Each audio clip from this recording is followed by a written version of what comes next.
এই মুহূর্তে দেখছেন যে শান্তির প্রতীক পায়রা বের হয়ে আসছে এই বাংলাদেশের মর্যাদার প্রতীক জাতীয় সংসদ ভবনের সামনে থেকে। আমরা দেখছি যে শান্তির প্রতীক পায়রা, যেটি এতদিন স্বৈরাচারের শৃঙ্খলে বন্দী ছিল, সেটি ধীরে ধীরে বের হয়ে আসছে। এবং এই অভূতপূর্ব দৃশ্য দেখতে এখানে লক্ষ লক্ষ মানুষ সংসদ ভবনের সামনে কিন্তু হাজির হয়েছে এবং পুরো এই মানিক মে এভিনিউ সেটি কিন্তু এখানে দেখছে। এবং এই সংসদ ভবনের এই আকাশে লেখা হচ্ছে ৩৬ জুলাই রিবার্থ, অর্থাৎ পুনর্জন্ম। এই পুনর্জন্ম হলো বাংলাদেশের পুনর্জন্ম। এই বর্ষবরণের দিনে পুরো বাঙালি জাতিকে বাংলাদেশের যে চীনা দূতাবাস সেটি উপহার দিয়েছে এই বাংলাদেশের পুনর্জন্মকে আবার এই বাংলাদেশের আকাশে ড্রোন দিয়ে প্রযুক্তির মাধ্যমে একে কিন্তু তারা দেখালো। আমরা দ্বিতীয় দৃশ্য দেখার অপেক্ষায় আছি। পুরো 14 মিনিট জুড়ে চলবে আয়োজন এবং একটি দুটি না ২৬০০ ড্রোন এখন জাতীয় সংসদ ভবনের সামনে, এই পবিত্র জাতীয় সংসদ ভবনের আকাশে কিন্তু তারা এই আলোর ঝলকানির মাধ্যমে এই ৩৬ জুলাই বাংলার ঐতিহ্য, বাংলাদেশ এবং চীনের যে ঐতিহ্যবাহী সম্পর্ক এবং বাংলাদেশের এই স্বাধীনতাকামী প্যালেস্টাইনের প্রতি যে ঐতিহ্যবাহী সংহতি সেটা কিন্তু তুলে ধরা হচ্ছে। আমরা দ্বিতীয় দৃশ্য দেখার অপেক্ষা আছি। ঠিক এই মুহূর্তে আমরা দেখছি জাতীয় সংসদ ভবনের সামনে যে দৃশ্য বাংলার প্রতিটি মানুষকে নাড়া দিয়েছিল, জুলাই শহীদদের ইমাম আবু সাঈদের ছবি এবং পেছনে কিন্তু বেজে উঠছে সেই জুলাই বিপ্লবের গানগুলো। আবু সাঈদ আবার মিলিয়ে যাচ্ছে আকাশে। এইখানকার উপস্থিত মানুষের আবেগ আপ্লুত। জানেন যে বাংলাদেশ গেল 15 থেকে 16টি বছরের যে স্বৈরাচারী আমল, যেই স্বৈরাচারী আমলকে একদম ধুলোয় মিশিয়ে দেওয়ার ক্ষেত্রে যে ইমামের ভূমিকা পালন করেছে, যিনি নেতার ভূমিকা পালন করেছে, যেই আবু সাঈদকে দেখে দেশের প্রতিটি শিক্ষার্থী আর কেউ ঘরে থাকতে পারেনি। সে শিক্ষা এবার আমরা দেখছি সেই মুগ্ধকে, এবং তার পাশে লেখা আছে যে পানি লাগবে পানি। সেই মুগ্ধকে আবার একবার দেখছে এই বাংলার মানুষ, দেখছে বর্ষবরণের দিনে।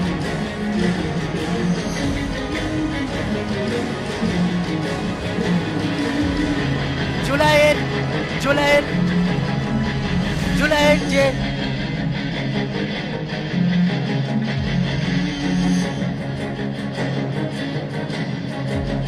পেছনে জুলাইয়ের সুর পরিচালিত হচ্ছে, যে সুরগুলো যে বিদ্রোহের কবি নজরুলের যে সুর প্রতিটি ছাত্র জনতার মনে আগুনের স্ফুলিঙ্গ তৈরি করেছিল, দ্রোহের আগুন জ্বলেছিল, সেই মিউজিক কিন্তু তৈরি হচ্ছে। আমরা এইমাত্র দেখলাম নারী জাগরণের প্রতীক। এই জুলাই আন্দোলনের নেতৃত্ব দিয়েছিল নারীরা। এখানে কিন্তু বেজে উঠছে আকাশের মতো বাধাহীন মরু সঞ্চার বেদুইন। এই এক অভূতপূর্ব দৃশ্যের সাক্ষী হচ্ছে এই জাতীয় সংসদ ভবন এবং এর সাক্ষী হচ্ছে লক্ষ মানুষ। আজ এই বাংলাদেশ, এই জাতীয় সংসদ ভবন, এই মানিক মে এভিনিউ নতুন এক ক্ষণের সেই আবার তার জুলাইয়ের একটা খণ্ড রচনা হচ্ছে। জুলাইয়ের যে ঐতিহাসিক চরিত্রগুলো মানুষকে একটি স্বাধীনতা এনেছিল, বাংলাদেশের পুনর্জন্ম ঘটিয়েছিল, সেই দৃশ্যগুলো আবার মানুষের সামনে কিন্তু এখানে আবার চিত্রিত হচ্ছে। এবং মানুষ কিন্তু যার পরনায় মানুষ আবেগ আপ্লুত। এবং তারা এই আনন্দের দিনে তারা তাদের শহীদদের দেখে, যারা এই জুলাইকে সফল করার ক্ষেত্রে জীবন দান করেছে, যারা ভূমিকা রেখেছে, তাদের দেখে কিন্তু আবার আপ্লুত। এখন আমরা দেখতে পাচ্ছি সুজনকে, সেই রিক্সাওয়ালা সুজন, যেই সুজনের স্যালুট ছাত্র জনতাকে অনেক উৎসাহিত করেছিল, সেই সুজনকে এখন আমরা দেখছি। এবং এরপর আমরা কাকে দেখবো সেই দৃশ্যের জন্য কিন্তু আমরা অপেক্ষায় আছি। চীন বাংলাদেশের ঐতিহ্যবাহী বন্ধু, সেই চীন দূতাবাস, সেই চায়না দূতাবাস এই বাংলাদেশের জনগণের জন্য এই পয়লা বৈশাখের উপহার স্বরূপ এটি করেছে। জানিয়ে রাখি, চীনার অনেক একটা কলাকুশলীগণ এখানে আছেন এবং এই যে ড্রোনের যে আলোর খেলা, সেটিতে এখানে প্রায় ২৬০০ ড্রোন আছে। এইখানে কিন্তু বাংলাদেশকে তুলে ধরা হচ্ছে, বাংলাদেশের ঐতিহ্য সেই শাপলা ফুলকে তুলে ধরা হয়েছে, পদ্মকে তুলে ধরা হয়েছে এবং উড়ন্ত দোয়েলকে কিন্তু এখানে ফুটিয়ে তোলা হয়েছে। যেই মানুষের মর্যাদার প্রতি 1971-এর যে মহান মুক্তিযুদ্ধে যে স্বাধিকারের জন্য যেই মানুষ এই বাংলাদেশকে মুক্ত করেছিল পাকিস্তানি হানাদারদের হাত থেকে এবং একটি স্বাধীন দেশে তার ঠিক 50 বছর পর যখন একটি স্বৈরাচার এই স্বাধীন দেশের স্বাধীন মানুষের ওপর এই রাষ্ট্রীয় বুলেট ব্যবহার করে আবার একটি স্বৈরাচারী শাসন এখানে কায়েম করেছিল, সেই স্বৈরাচারী কায়েমের জন্য আবার কিন্তু 24-এর গণঅভ্যুত্থান 71-এর উত্তরাধিকাররা কিন্তু এখানে ঘটিয়েছে এবং সেই যাবতীয় ইতিহাস আজ এই পয়লা বৈশাখের দিনে বর্ষবরণের দিনে কিন্তু আজকে এখানে উপস্থাপন করা হচ্ছে।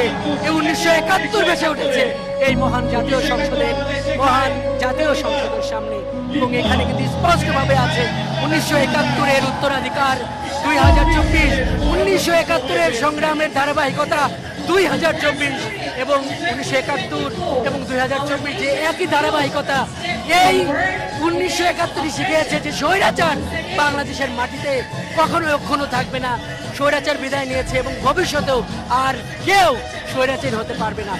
এই যাবতীয় দৃশ্য এখানে লাখ লাখ মানুষ দেখছে, উন্মুখ হয়ে দেখছে। আবার আমরা দেখছি সেই আবু সাইদকে যে আবু সাইদ এই জুলাই আন্দোলনের প্রতীক, সেই আবু সাইদ 2024-এর এই গণঅভ্যুত্থানের সামনে দাঁড়িয়ে এখানে জাতীয় পতাকা হাতে দাঁড়িয়ে গেছে।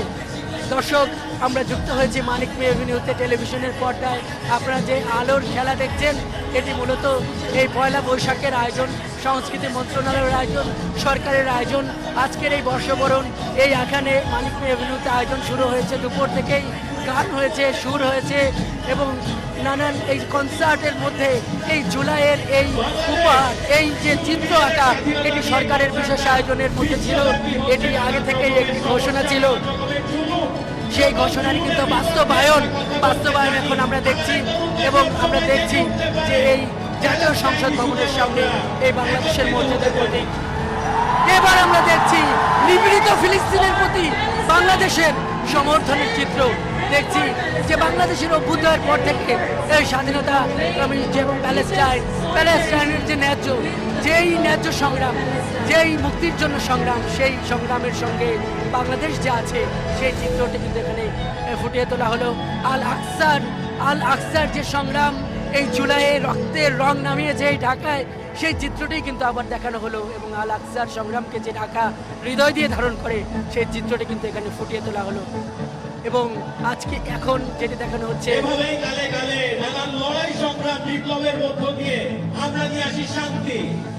এবং আমরা দেখছি সেই জুলাইয়ের ইমাম শান্তির দূত আবু সাইদকে আবার আমরা দেখছি এবং এর মাধ্যমে কিন্তু সম্ভবত এই ড্রোন শুটিং শেষ হতে চলেছে।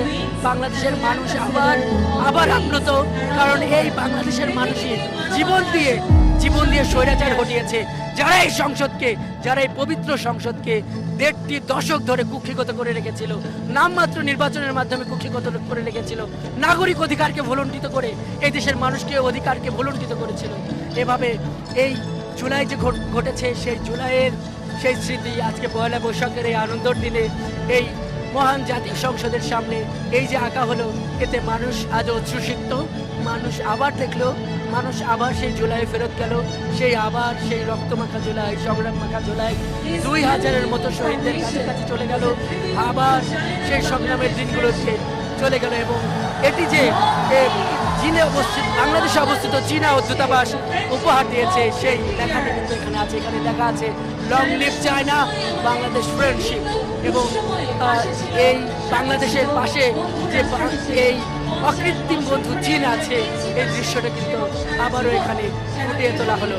এবং এই আনন্দের মধ্যে এই জুলাইয়ের যে আবেগ, সেটি আবার মানুষের মনে জাগ্রত হলো এবং এর মাধ্যমে কিন্তু এই ড্রোন শুটিং হয়তো শেষ হতে শুরু করেছে। আমরা এটি দেখলাম যে এখানে লাখ লাখ মানুষ এই মানিক মে এভিনিউতে দাঁড়িয়ে গেছে এই ড্রোন শুটিং দেখার জন্য এবং তারা নির্লিপ্ত চোখে তারা এই অপলক দৃষ্টিতে তারা কিন্তু এই পবিত্র সংসদ ভবনের সামনে নতুন বাংলাদেশের পুনর্জন্মের, জুলাইয়ের সংগ্রামের, 1971-এর গণমানুষের সংগ্রামে, 1971-এর পর 2024-এর এই ছাত্র জনতার সংগ্রামকে আবার কিন্তু চালিয়ে নিল এবং এর মাধ্যমে এই ড্রোন শুটিং শেষ হতে শুরু করেছে এবং এবং এর এখন যেটি এখানে দেখা যাচ্ছে যে শুভ নববর্ষ লেখা উঠেছে এবং এবং এভাবেই এখান থেকে এই শিক্ষাটাই এখানকার মানুষেরা নিচ্ছে যে জুলাইকে তারা ভুলবে না, যেভাবে ৭১কে এদেশের মানুষ হৃদয় দিয়ে ধারণ করে এবং ৭১-এর শহীদদের যেভাবে এদেশের মানুষ কোনো সময়ের জন্য কোনো উপলক্ষে কোনো আয়োজনে যেভাবে মানুষ ভুলে যায় না, সেভাবে এই বাংলাদেশের পুনর্জন্ম ১৯৭১-এর যে পুনর্জন্ম ২০২৪ সেইখানে আবার এভাবেই এই ৭১-এর শহীদদেরকে এই ২৪-এর শহীদদেরকে স্মরণ রাখবে।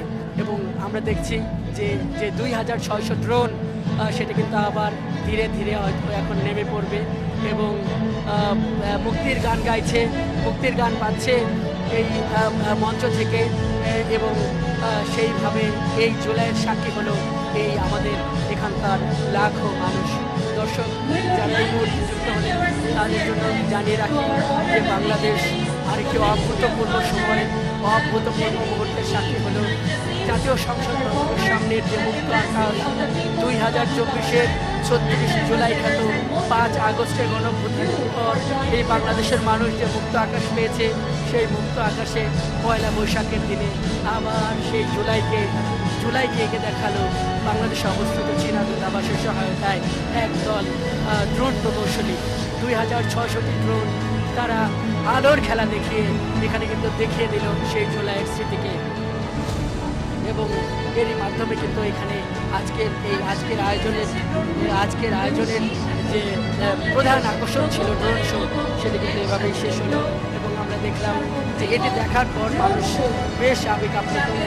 তারা যেই আবু সাঈদের জন্য যারা কিনেছে, আবু সাঈদের জন্য এই দেশের মানুষ জন্য যারা সেই আবু সাঈদকে দেখলো, মুগ্ধকে দেখলো এবং নারী জাগরণ যেই জুলাইয়ের যারা নেত্রী ছিলেন তাদের সেই প্রতীককে দেখলো।